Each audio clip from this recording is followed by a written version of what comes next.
Potassium সমৃদ্ধ নিরামিষ রেসিপির স্পোকেন টিউটোরিয়ালে আপনাদের স্বাগত। এই টিউটোরিয়ালে আমরা শিখব পটাশিয়ামের উপকারিতা। পটাশিয়াম সমৃদ্ধ কিছু নিরামিষ রেসিপি। পটাশিয়াম একটি অপরিহার্য খনিজ। এটি কোষের স্বাভাবিক ক্রিয়াকলাপের জন্য প্রয়োজনীয়। এটি হৃদস্পন্দন নিয়ন্ত্রণ করে এবং স্বাভাবিক রক্তচাপ বজায় রাখে।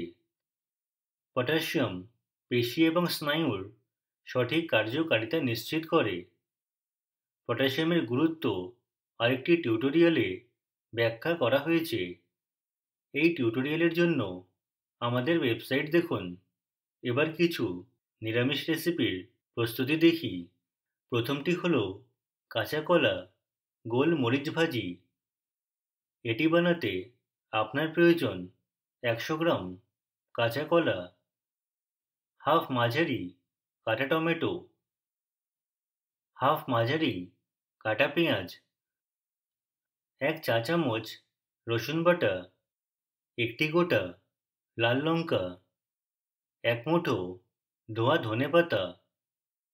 এছাড়াও আপনার প্রয়োজন 1 চা চামচ সর্ষে, 1 চা চামচ ধনে গুঁড়ো, 1 চা চামচ গোলমরিচ গুঁড়ো, আধা চা চামচ হলুদ গুঁড়ো, স্বাদমতো লবণ, 1 চা চামচ তেল বা ঘি। পদ্ধতি: কাঁচা কলা ধুয়ে খোসা ছাড়িয়ে নিন এবং তাদের টুকরো করে নিন। টুকরোগুলি একটি প্লেটে রাখুন। স্টিমারে 1 গ্লাস জল যোগ করুন। প্লেটটি স্টিমারে রাখুন এবং 10 থেকে 15 মিনিটের জন্য ভাপ দিন। স্টিমার না থাকলে প্রেসার কুকারও ব্যবহার করতে পারেন। প্রেসার কুকারে 1 গ্লাস জল যোগ করুন। প্লেটে রাখতে কুকারের ভেতরে একটি ছোট স্ট্যান্ড রাখুন। এবার প্রেসার কুকারে প্লেটে কাঁচা কলার টুকরোগুলো রাখুন। 10 থেকে 15 মিনিটের জন্য ঢাকনা ছাড়াই এগুলি রান্না করুন।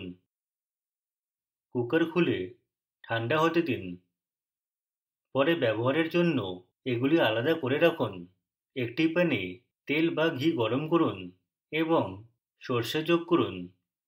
সর্ষে ফোটা শুরু করলে পেঁয়াজ এবং রসুনের পেস্ট দিন। পেঁয়াজ সোনালি বাদামি না হওয়া পর্যন্ত ভাজুন। টমেটো এবং গোটা লাল লঙ্কা যোগ করুন। টমেটো নরম না হওয়া পর্যন্ত রান্না করুন। এতে সকল মশলা এবং লবণ দিন এবং 2 মিনিটের জন্য ভাজুন। 3 টেবিল চামচ জল ঢালুন এবং 1 মিনিটের জন্য রান্না করুন। এতে ভাপানো কাঁচা কলা যোগ করুন এবং ভালোভাবে নাড়ুন। একটি ঢাকনা দিয়ে ঢেকে 5 মিনিট রান্না করুন। সবশেষে ধনে পাতা কুচি দিয়ে দিন। কাঁচা কলা গোলমরিচ ভাজি এখন প্রস্তুত। হাফ বাটি কাঁচা কলা গোলমরিচ ভাজিতে প্রায় 844 মিলিগ্রাম পটাশিয়াম রয়েছে। পরবর্তী রেসিপি হলো শুকনো মুসুর ডালের পকোড়ার কারি।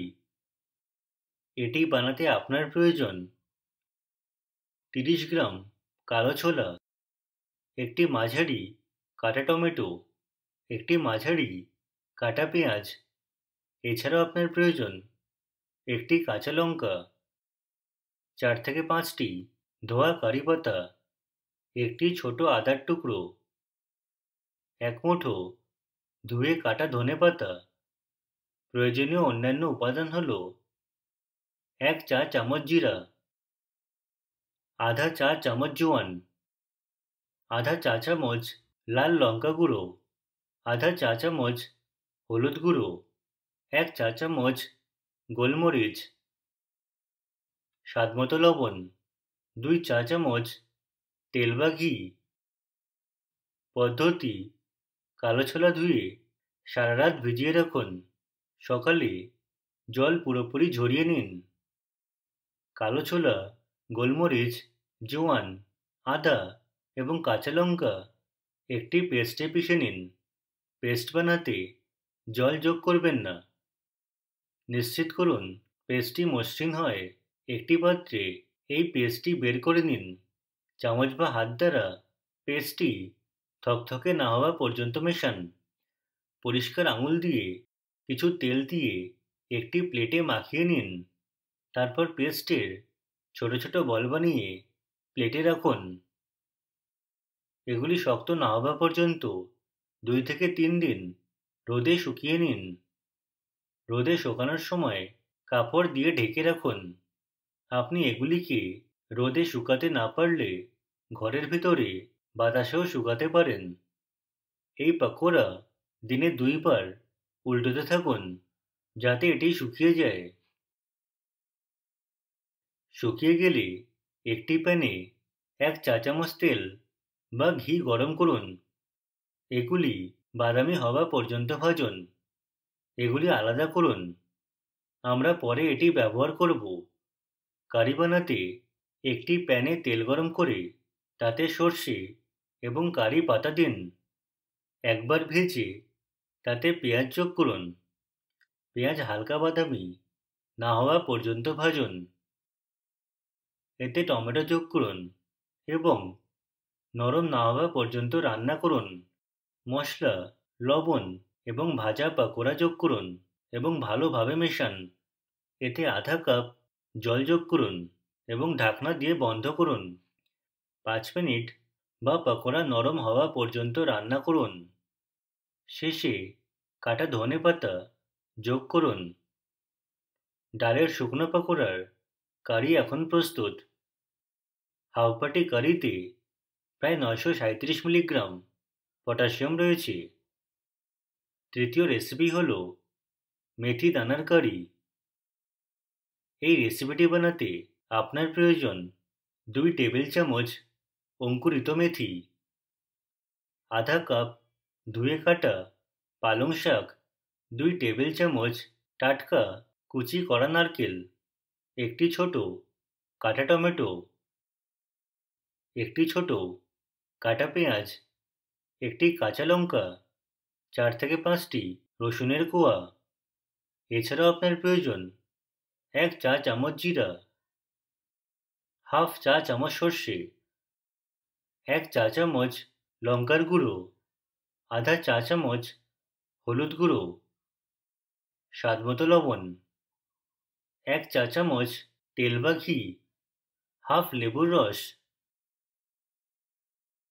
আমরা শুরু করার আগে অঙ্কুরণ করা সম্পর্কে বলবো। 2 টেবিল চামচ ধোয়া মেথি দানা সারা রাত ভিজিয়ে রাখুন। সকালে জল ঝরিয়ে পরিষ্কার মসলিন কাপড়ে বেঁধে রাখুন। অঙ্কুরিত হতে তাদের একদিন উষ্ণ জায়গায় ছেড়ে দিন। অঙ্কুরিত হয়ে গেলে এটি পরে ব্যবহারের জন্য আলাদা করে রাখুন। একটি প্যানে তেল বা ঘি গরম করে তাতে জিরা এবং সর্ষে দিন। এটি ভাজা হয়ে গেলে এতে রসুন, কাঁচা লঙ্কা এবং পেঁয়াজ দিন। পেঁয়াজ এবং রসুন হালকা বাদামি রং না হওয়া পর্যন্ত ভাজুন। টমেটো যোগ করে নরম না হওয়া পর্যন্ত রান্না করুন। এতে মেথি দানা যোগ করুন এবং 2 থেকে 3 মিনিটের জন্য ভাজুন। এতে পালং শাক দিন এবং সংকুচিত হওয়া পর্যন্ত রান্না করুন। এতে 2 থেকে 3 মিনিট সময় লাগতে পারে। এরপর মশলা, লবণ এবং আধা কাপ জল যোগ করুন। ভালো করে মেশান এবং ঢাকনা দিয়ে ঢেকে অঙ্কুরগুলি নরম না হওয়া পর্যন্ত রান্না করুন। সবশেষে কুচি করা নারকেল দিন এবং এটি ভালোভাবে মেশান। পরিবেশনের পর লেবুর রস চিপে দিন। মেথি দানার কারি প্রস্তুত। এই কারির হাফ বাটিতে প্রায় 801 মিলিগ্রাম পটাশিয়াম রয়েছে। অন্তিম রেসিপি হল আমড়া পাতা এবং অঙ্কুরিত সবুজ ছোলার ফ্রাই। এই রেসিপিটি বানাতে আপনার প্রয়োজন 1 কাপ ধুয়ে কাটা আমড়া পাতা, 3 টেবিল চামচ অঙ্কুরিত সবুজ ছোলা, হাফ মাঝারি আকারের কাটা পেঁয়াজ, রসুনের 5টি কোয়া, একটি কাঁচা লঙ্কা। এছাড়াও আপনার প্রয়োজন 1 চা চামচ লাল লঙ্কা গুঁড়ো, আধা চা চামচ হলুদ গুঁড়ো, 1 চা চামচ জিরা, 1 চা চামচ সর্ষে, স্বাদমতো লবণ, 1 চা চামচ তেল বা ঘি।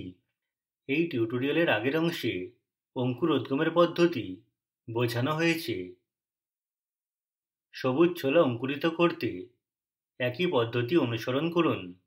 মনে রাখবেন যে বিভিন্ন উপাদানগুলি অঙ্কুরিত হতে বিভিন্ন সময় নেয়।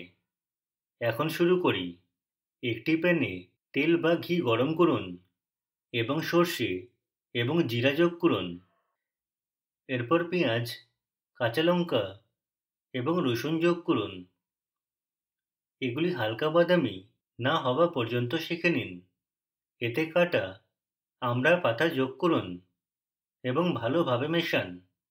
এটি 4 থেকে 5 মিনিট রান্না করুন। তারপর অঙ্কুরিত মুগ এবং মশলা যোগ করুন। ভালো করে মেশান এবং ঢাকনা দিয়ে ঢেকে রাখুন এবং অঙ্কুরগুলি নরম না হওয়া পর্যন্ত রান্না করুন। আমড়া পাতা এবং অঙ্কুরিত মুগের ফ্রাই এখন প্রস্তুত। এই রেসিপিটির হাফ বাটিতে প্রায় 973 মিলিগ্রাম পটাশিয়াম রয়েছে। সুস্বাস্থ্যের জন্য নিয়মিত আপনার আহারে এই পটাশিয়াম সমৃদ্ধ রেসিপিগুলি রাখুন। এটি আমাদের এই টিউটোরিয়ালের শেষে নিয়ে আসে। আইআইটি বম্বে থেকে আমি বিদায় নিচ্ছি। যোগদানের জন্য ধন্যবাদ।